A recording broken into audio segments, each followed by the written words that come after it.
ദൈവനാമത്തിന് മഹത്വമുണ്ടാകട്ടെ. ക്രിസ്തുവിൻ്റെ പ്രത്യക്ഷതകൾ എന്നുള്ള ഒരു വിഷയം നാം ആരംഭിക്കുകയാണ്. എല്ലാവരെയും ഈ ക്ലാസ്സിലേക്ക് ദൈവനാമത്തിൽ ആത്മാർത്ഥമായി സ്വാഗതം ചെയ്തുകൊള്ളുന്നു. ക്രിസ്തുവിനെക്കുറിച്ച് പലരും ചിന്തിക്കുന്നത് ബേത്ലഹേമിലെ മനുഷ്യാവതാരം മുതലാണ് ക്രിസ്തു ഉള്ളതെന്നാണ്. അതുകൊണ്ട് തന്നെയാണ് ചിലർ ക്രിസ്തുവിൻ്റെ ജനന ദിവസം ആഘോഷിക്കുന്നത്, ഒപ്പം മരണ ദിവസവും ആഘോഷിക്കുന്നത്. എന്നാൽ യേശു പറഞ്ഞത് അബ്രഹാമിന് മുമ്പേ ഞാനുണ്ട്. ക്രിസ്തു ആരംഭമില്ലാത്തവനാണ്. ദൈവത്വത്തിലെ പിതാവിന് തുല്യമായ ഒരാളത്വമാണ് പുത്രൻ തമ്പുരാൻ അഥവാ ക്രിസ്തു.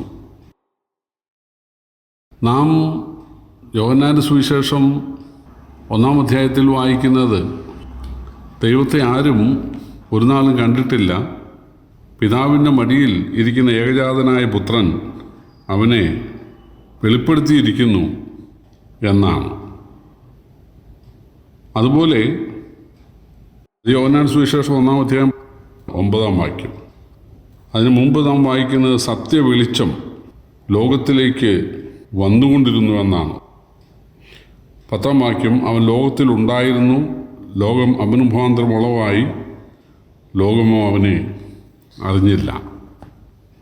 അപ്പോൾ പിതാവിന് തുല്യനായ സൃഷ്ടികർത്താവും ആരാധ്യനും സർവശക്തനും സർവജ്ഞാനിയും സർവ്വവ്യാപിയും നിത്യനും സ്നേഹവാനും ആണ് പുത്രൻ അഥവാ ക്രിസ്തു. ക്രിസ്തുവിനെ മനുഷ്യൻ ആദ്യം കാണുന്നത് ബേത്ലഹേമിലല്ല, ഏദൻ തോട്ടത്തിലാണ്, അല്ലെങ്കിൽ മനുഷ്യ സൃഷ്ടിയുടെ ആ സമയത്ത് തന്നെയാണ്. ഉൽപ്പത്തി പുസ്തകത്തിൽ വായിക്കുന്നത്, ദൈവം തൻ്റെ സ്വരൂപത്തിൽ തൻ്റെ സാദൃശ്യപ്രകാരം മനുഷ്യനെ ഉണ്ടാക്കിയെന്നാണ്. എന്നാൽ ആ ദൈവം യേശു ആയിരുന്നു എന്ന് റോമാലേഖനം 5:14 എഴുതിയിട്ടുണ്ട്. വരുവാനുള്ളവൻ്റെ പ്രതിരൂപമായ ആദാം എന്നാണ്. വരുവാനുള്ളത് യേശു ആയിരുന്നു. അപ്പോൾ യേശു ലോകത്തിൽ വരുമ്പോൾ ഏത് ഷേപ്പായിരിക്കുമോ ആ ഷേപ്പിലാണ് ആദാം സൃഷ്ടിക്കപ്പെട്ടത്. ആദാം സൃഷ്ടിക്കപ്പെട്ട ഉടനെ കണ്ടത് തൻ്റെ സൃഷ്ടാവായ ക്രിസ്തുവിനെയാണ്. അന്ന് തന്നെയാണ് ഹവ്വയും സൃഷ്ടിക്കപ്പെട്ടത്. ചില ആളുകൾ വിചാരിക്കുന്നത് ആദാം ഹവ്വയും തമ്മിൽ ചില വർഷങ്ങൾക്ക് പ്രായവ്യത്യാസമുണ്ടെന്നാണ്. കാരണം ആദാമിനെ സൃഷ്ടിച്ച ശേഷം സകല ജീവജാലങ്ങൾക്കും പേരിടുവാൻ ആദാമിനൊരു നിയോഗം ലഭിച്ചു. ആദാം അത് ചെയ്തു. ദൈവം സൃഷ്ടിച്ച തോട്ടത്തിലാക്കിയ ആദാമിനെക്കുറിച്ച് ദൈവം പിന്നീട് പറഞ്ഞത്, പുരുഷൻ ഏകനായിരിക്കുന്നതെന്ന് അന്നല്ല, ഞാൻ അവന് തക്കതായ ഒരു തുണ ഉണ്ടാക്കി കൊടുക്കുമെന്നാണ്. ആ വാക്യത്തിൻ്റെ അടിസ്ഥാനത്തിൽ ആളുകൾ വിചാരിക്കുന്നത് ആദാം കുറേ വർഷങ്ങൾ ഏകനായിട്ട് ഏദൻ തോട്ടത്തിൽ വേലയൊക്കെ ചെയ്ത് ഏദൻ തോട്ടത്തെ കാത്ത് ആ ഏദനിലെ പഴമൊക്കെ പറിച്ച് തിന്ന് ഏകനായി കഴിഞ്ഞു എന്നാണ്. എന്നാൽ ആദാം ഏകനായിരുന്നത് ചില മണിക്കൂറുകൾ മാത്രമാണ്. 6-ാം ദിവസത്തിലെ ചില മണിക്കൂറുകൾ മാത്രമാണ് എന്ന് പറയാൻ കാരണം, ഉൽപ്പത്തി പുസ്തകം 5-ാം അധ്യായത്തിൽ വായിക്കുന്നത്, ദൈവം മനുഷ്യനെ സൃഷ്ടിച്ചപ്പോൾ ആണും പെണ്ണുമായി അവരെ സൃഷ്ടിച്ചു, സൃഷ്ടിച്ച നാളിൽ അവരെ അനുഗ്രഹിച്ചു എന്നാണ്. സൃഷ്ടിച്ച നാളുകളിൽ എന്നല്ല, പുരുഷനെ ഒരു നാളിലും സ്ത്രീയെ വേറൊരു നാളിലുമാണ് സൃഷ്ടിച്ചിരുന്നതെങ്കിൽ സൃഷ്ടിച്ച നാളുകളിൽ അവരെ അനുഗ്രഹിച്ചു എന്ന് പറയാമായിരുന്നു. എന്നാൽ സൃഷ്ടിച്ച നാളിൽ എന്നാണ്. അതുപോലെ 10 കൽപ്പന നൽകപ്പെടുമ്പോൾ പുറപ്പാട് പുസ്തകം 20-ാം അധ്യായത്തിൽ ദൈവം പറയുന്ന ഒരു വാക്ക്, 6 ദിവസം കൊണ്ടല്ലോ യഹോവ ആകാശവും ഭൂമിയും അതിലുള്ള സകലതും സൃഷ്ടിച്ചത് എന്നാണ്. അപ്പോൾ സകലതും സൃഷ്ടിച്ചത് 6-ാമത്തെ ദിവസമാണ് എങ്കിൽ ഹവ്വ അതിൽ ഉൾപ്പെടുമല്ലോ. പുറപ്പാട് 20:11 ശ്രദ്ധിക്കുക. 6 ദിവസം കൊണ്ട് യഹോവ ആകാശവും ഭൂമിയും സമുദ്രവും അവയിലുള്ളതൊക്കെയും ഉണ്ടാക്കി. അപ്പോൾ സകല സൃഷ്ടികർമ്മവും ഈ 6 ദിവസത്തിനുള്ളിലാണ് ദൈവം ചെയ്തത്. അതുകൊണ്ട് ഹൗവയും സൃഷ്ടിക്കപ്പെട്ട ശേഷം ആദ്യം കണ്ടത് യേശുവിനെയാണ്, സൃഷ്ടാവായ ദൈവത്തെയാണ്. പുരുഷൻ ഏകനായിരിക്കുന്നത് നന്നല്ല എന്ന് കണ്ട ദൈവം അവനൊരു ഗാഢനിദ്ര വരുത്തിയിട്ട് അവൻ്റെ വാരിയലിൽ ഒന്നെടുത്തു. അതായത് അവൻ്റെ അസ്ഥിയും മാംസവും രക്തവും ത്വക്കും മാത്രമല്ല അവൻ്റെ ആത്മാവിൻ്റെ അംശവും എടുത്താണ് ഹൗവയെ സൃഷ്ടിച്ചത്. ആദാമിനെ സൃഷ്ടിച്ചപ്പോൾ അവൻ്റെ മൂക്കിൽ ഊതി. പക്ഷേ ഹൗവയെ സൃഷ്ടിച്ചപ്പോൾ അങ്ങനെ വായിക്കുന്നില്ല. നമ്മൾ വായിക്കുന്നത് അവളെ അവൻ്റെ അടുക്കൽ കൊണ്ടുവന്നു എന്നാണ്. അപ്പോൾ ഹൗവ സൃഷ്ടിക്കപ്പെട്ടപ്പോൾ ആദ്യം കണ്ടത് യേശുവിനെയാണ്. പിന്നീടാണ് ആദാമിൻ്റെ അടുക്കൽ കൊണ്ടുവരപ്പെട്ടതും അവൾ ആദാമിനെ കാണുവാൻ ഇടയായതും. മൃഗങ്ങളെയൊക്കെ സൃഷ്ടിച്ച ശേഷം ദൈവം ആദാമിനെ സൃഷ്ടിച്ചു. ആദാമിനെ തോട്ടത്തിലാക്കി. ആദാം പക്ഷി മൃഗാദികൾക്കൊക്കെ പേരിട്ടു. അതിനുശേഷം ദൈവം അന്ന് തന്നെ ഹൗവയെ സൃഷ്ടിച്ചു. രണ്ടുപേരും പാപം ചെയ്യാനിടയായി. ദൈവം അവരെ പുറത്താക്കി. പുറത്താക്കിയതിന് മുമ്പ് ദൈവം ഒരു കാര്യം ചെയ്തു. തോലുകൊണ്ട് അവരെ ഉടുപ്പിച്ചു. തോല് ഉണ്ടാകണമെങ്കിൽ ഒരു മൃഗം കൊല്ലപ്പെടണം. ശരിയാണ്. വെളിപ്പാട് പുസ്തകത്തിൽ 13-ാം അധ്യായത്തിൽ വായിക്കുന്നത് ലോകസ്ഥാപനം മുതൽ അറുക്കപ്പെട്ട ദൈവത്തിൻ്റെ കുഞ്ഞാട് എന്നാണ്. മനുഷ്യനെ ഉടുപ്പിക്കുവാൻ വേണ്ടി ദൈവകുഞ്ഞാട് ചോര ചിന്തപ്പെടുവാൻ ഇടയായി. അപ്പോൾ മനുഷ്യവർഗത്തിൻ്റെ രക്ഷയ്ക്കുള്ള മാർഗം അതിൻ്റെ സൂചന നൽകിയിട്ടാണ് ദൈവം ആദാമിനെ ഹൗവയും പുറത്താക്കിയത്. അല്ലെങ്കിൽ അവർക്ക് രക്ഷാമാർഗം ഒരുക്കിയിട്ടാണ് ദൈവം അവരെ പുറത്താക്കിയത്. ഏദൻ തോട്ടത്തിൽ ആദാമിനോട് സംസാരിച്ചത്, ഹൗവയോട് സംസാരിച്ചത്, പാമ്പിനോട് സംസാരിച്ചത് ഇതെല്ലാം പുത്രൻ തമ്പുരാനാണ്. നമ്മൾ പൗലോസ് ലേഖനത്തിൽ വായിക്കുന്നുണ്ട്, സ്വർഗത്തിലുള്ളതും ഭൂമിയിലുള്ളതും ദൃശ്യമായതും അദൃശ്യമായതും സിംഹാസനങ്ങളാകട്ടെ, കർത്തൃത്വങ്ങളാകട്ടെ, വാഴ്ചകളാകട്ടെ, അധികാരങ്ങളാകട്ടെ സകലതും അവൻ മുഖാന്തരം ഉളവായി. യോഹന്നാൻ്റെ സുവിശേഷം 1:1, 2, 3 വാക്യങ്ങൾ. ആദിയിൽ വചനം ഉണ്ടായിരുന്നു, വചനം ദൈവത്തോടു കൂടിയായിരുന്നു, വചനം ദൈവമായിരുന്നു, അവൻ ആദി ദൈവത്തോടു കൂടിയായിരുന്നു, സകലതും അവൻ മുഖാന്തരം ഉളവായി, ഉളവായതൊന്നും അവനെ കൂടാതെ ഉളവായതല്ല. അപ്പോൾ കർത്താവായ യേശുക്രിസ്തുവാണ് സൂര്യചന്ദ്ര നക്ഷത്രാദികളെ, മരങ്ങളെ, മൃഗങ്ങളെ, മത്സ്യങ്ങളെ, അവസാനം മനുഷ്യനെ സൃഷ്ടിച്ചത്. സഭാപ്രസംഗിയുടെ പുസ്തകം 12:7 വായിക്കുന്നത്, പൊടി പണ്ടായിരുന്ന പോലെ ഭൂമിയിലേക്ക് തിരികെ ചേരും, ആത്മാവ് അതിന് നൽകിയ ദൈവത്തിൻ്റെ അടുത്തേക്ക് പോകും എന്നാണ്.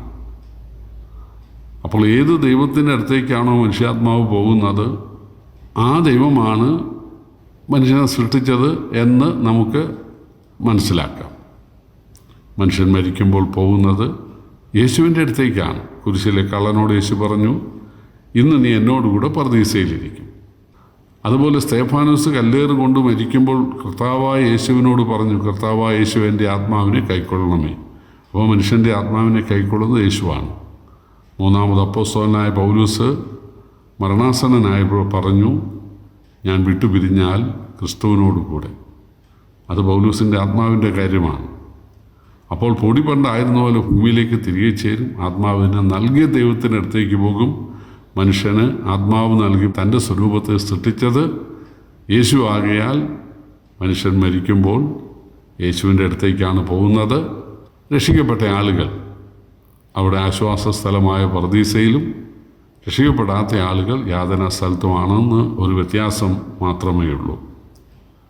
പ്രിയപ്പെട്ടവരെ, ഏദൻ തോട്ടത്തിലാണ് മനുഷ്യൻ ദൈവത്തെ ആദ്യം കാണുന്നത്. പിതാവായ ദൈവത്തെ ആരും ഒരു നാളും കണ്ടിട്ടില്ല എന്ന് യോഹന്നാൻ 1:18 വായിക്കുന്നു. എന്നാൽ യേശുവാണ് മനുഷ്യന് ദർശനം നൽകിയത്. യേശുവാണ് ദൈവത്തിൻ്റെ വെളിപ്പാട് യേശു മനുഷ്യൻ്റെ സൃഷ്ടാവാണ്, രക്ഷിതാവാണ്, ന്യായാധിപനാണ്, പരിപാലകനാണ്. ഈ കർത്താവായ യേശുവിൻ്റെ ഒരു നിഴലായിട്ടാണ് നമുക്ക് ആ തോലുടുപ്പ് കാണാൻ കഴിയുന്നത്. ഒരു കുഞ്ഞാടിൻ്റെ മരണമാണ് അവിടെ സംഭവിച്ചത്. ദൈവകുഞ്ഞാടായ യേശു ചോര ചിന്തി മരിച്ചതിനാലാണ് മനുഷ്യന് വീണ്ടെടുപ്പുള്ളത്. അതാണ് ക്രിസ്തുവിൻ്റെ ഒന്നാമത്തെ പ്രത്യക്ഷത നമുക്ക് നൽകുന്ന സന്ദേശം. അതുകൊണ്ടാണ് യോഹന്നാൻ സ്നാപകൻ യേശുവിനെ നോക്കി വിളിച്ചു പറഞ്ഞത്, ഇതാ ലോകത്തിൻ്റെ പാപം ചുമക്കുന്ന ദൈവത്തിൻ്റെ കുഞ്ഞാട്. അപ്പോസ്തലനായ പൗലൂസ് എഴുതി, നമ്മുടെ പെസഹ കുഞ്ഞാടും അറുക്കപ്പെട്ടിരിക്കുന്നു, ക്രിസ്തു തന്നെ. ഗലാത്യ ലേഖനത്തിൽ 3-ാം അധ്യായത്തിൻ്റെ 27-ാം വാക്യത്തിൽ പൗലൂസ് എഴുതി, ക്രിസ്തുവിനോട് ചേരുവാൻ സ്നാനമേറ്റിരിക്കുന്ന നിങ്ങളെല്ലാവരും ക്രിസ്തുവിനെ ധരിച്ചിരിക്കുന്നു. ആദമും ഹവ്വയും ആദ്യം അവർ അത്തിയില കൊണ്ട് അരയാടം ഉണ്ടാക്കി നഗ്നത മറയ്ക്കാൻ ശ്രമിച്ചെങ്കിലും ദൈവം വന്നപ്പോൾ, ദൈവശബ്ദം കേട്ടപ്പോൾ അവർ ഭയപ്പെട്ട് ഓടുകയായിരുന്നു. എന്നാൽ ദൈവമുമ്പാകെ നിൽക്കാൻ, ദൈവത്തോട് സംസാരിക്കാൻ അവർ പ്രാപ്തരായത് ദൈവം അവർക്ക് വേണ്ടി കൊണ്ടുവന്ന ആ ചോര പുരണ്ട ആ തോലുടുപ്പ് ഒന്നുകൊണ്ട് മാത്രമാണ്. അപ്പോൾ കർത്താവായ യേശുക്രിസ്തുവിൻ്റെ മരണത്താലാണ് മനുഷ്യന് വീണ്ടെടുപ്പ് ഉണ്ടായത്. അതാണ് നമുക്കിവിടെ കാണാൻ കഴിയുന്നത്. വെളിപ്പാട് പുസ്തകത്തിലേക്ക് വരുമ്പോൾ നമ്മൾ വായിക്കുന്നത്, നീ അറുക്കപ്പെട്ടു, നിന്റെ രക്തം കൊണ്ട് സർവ്വഗോത്രത്തിലും ഭാഷയിലും വംശത്തിലും ജാതിയിൽ നിന്നുള്ള ഒരു ദൈവത്തിനായി വിലയ്ക്ക് വാങ്ങിയെന്നാണ്. അത് ദൂതന്മാരുടെ പാട്ടാണ്. കർത്താവായ യേശു മനുഷ്യനായി തീർന്ന് കാൽവറിയിൽ ചോര ചിന്തി മരിച്ചു എന്നുള്ളത് ദൂതന്മാർക്ക് തികച്ചും ആശ്ചര്യം നൽകുന്ന ഒരു കാര്യമാണ്. കാരണം പാപം ചെയ്ത ദൂതന്മാരെ ദൈവം ആദരിച്ചില്ല, ദൂതന്മാർക്കൊരു രക്ഷാമാർഗം ഒരുക്കിയില്ല. എന്നാൽ പാപം ചെയ്ത മനുഷ്യനെ ഉദ്ധരിക്കുവാൻ അവിടുന്ന് മനുഷ്യനായി ഭൂമിയിൽ വരികയാണ് ഉണ്ടായത്. പാപമില്ലാത്ത കർത്താവ് മനുഷ്യന് പകരം ശിക്ഷയേൽക്കുകയാണ്. പത്രോസ് അപ്പോസ്തലൻ എഴുതിയിട്ടുള്ളത്, നിങ്ങൾ വീണ്ടെടുത്തിരിക്കുന്നത് പൊന്നെ വെള്ളി മുതലായി അഴിഞ്ഞു പോകുന്ന വസ്തുക്കളെ കൊണ്ടല്ല, ക്രിസ്തു എന്ന നിർദോഷവും നിഷ്കളങ്കവുമായി കുഞ്ഞാടിൻ്റെ വിലയേറിയ രക്തം കൊണ്ടത്രേ എന്നാണ്. അപ്പോൾ പാപമില്ലാത്ത ദൈവകുഞ്ഞാടായ കർത്താവായ യേശുക്രിസ്തു നമുക്ക് വേണ്ടി അറുക്കപ്പെടുവാൻ തയ്യാറായി, ചോര ചിന്തുവാൻ തയ്യാറായി, നമുക്ക് വേണ്ടി അവൻ വസ്ത്രമാകുവാൻ തയ്യാറായി. പത്മോസ് ദ്വീപിൽ യോഹന്നാൻ അവസാനമായിട്ട് യേശുവിൻ്റെ ദർശനം ഒരു കുഞ്ഞാട് അറുക്കപ്പെട്ടതുപോലെ നിൽക്കുന്നത് കണ്ടുവെന്നാണ്. പ്രിയപ്പെട്ടവരെ, മനുഷ്യവർഗത്തെ രക്ഷിക്കുവാൻ ദൈവകുഞ്ഞാടായി തീർന്ന കർത്താവായ യേശു മനുഷ്യനു വേണ്ടി യാഗമായി ചോര ചിന്തി മരിക്കാൻ തയ്യാറായി. അതിലാശ്രയിക്കുന്ന ആളുകൾക്ക്, ആ യേശുവിനെ കാണാതെ വിശ്വസിക്കുന്ന, കേട്ടു വിശ്വസിക്കുന്ന ആളുകൾക്ക് തീർച്ചയായിട്ടും കർത്താവിൻ്റെ ആ മഹത്വ പ്രത്യക്ഷത, തേജസ്സോടുകൂടെ കർത്താവ് വരുന്നത് കാണുവാൻ തീർച്ചയായിട്ടും സാധിക്കും. അതുകൊണ്ട് കർത്താവിൻ്റെ ആ ഒന്നാമത്തെ പ്രത്യക്ഷത, ആദാമിനെ സൃഷ്ടിക്കുവാൻ സൃഷ്ടാവായിട്ട് ലോകത്തിലേക്ക് ഇറങ്ങി വന്ന മനുഷ്യന് പ്രത്യക്ഷപ്പെട്ട ആ പ്രത്യക്ഷതയോട് ബന്ധപ്പെടുന്ന ആളുകൾക്ക് തീർച്ചയായിട്ടും കർത്താവിനെ തേജസ്സോടുകൂടെ അവിടുത്തെ വീണ്ടും വരവെങ്കിൽ കാണുവാൻ സാധിക്കും. അതുകൊണ്ട് ഈ കർത്താവിനെ രക്ഷകനായി സ്വീകരിച്ചവരെ ഓർത്ത് ഞാൻ സ്തോത്രം ചെയ്യുന്നു. അല്ലാത്തവർ എന്നെ കേൾക്കുന്നുവെങ്കിൽ ഇപ്പോൾ തന്നെ ഈ കർത്താവിനായി നിങ്ങളുടെ ജീവിതം അർപ്പിക്കുവാൻ, കർത്താവിനെ നിങ്ങളുടെ കൂട്ടാളിയാക്കുവാൻ, കർത്താവിനെ രക്ഷിതാവാക്കുവാൻ ദൈവം നിങ്ങൾക്ക് ബുദ്ധി തരട്ടെ. ദൈവം നിങ്ങളെ സഹായിക്കട്ടെ. അങ്ങനെയായാൽ ഒരൊറ്റ നിമിഷം കൊണ്ട് അന്ധകാരത്തിൽ നിന്ന് അത്ഭുത പ്രകാശത്തിലേക്ക് വരുവാനായിട്ട് സാധിക്കും. ദൈവമക്കളായി തീരുവാൻ സാധിക്കും.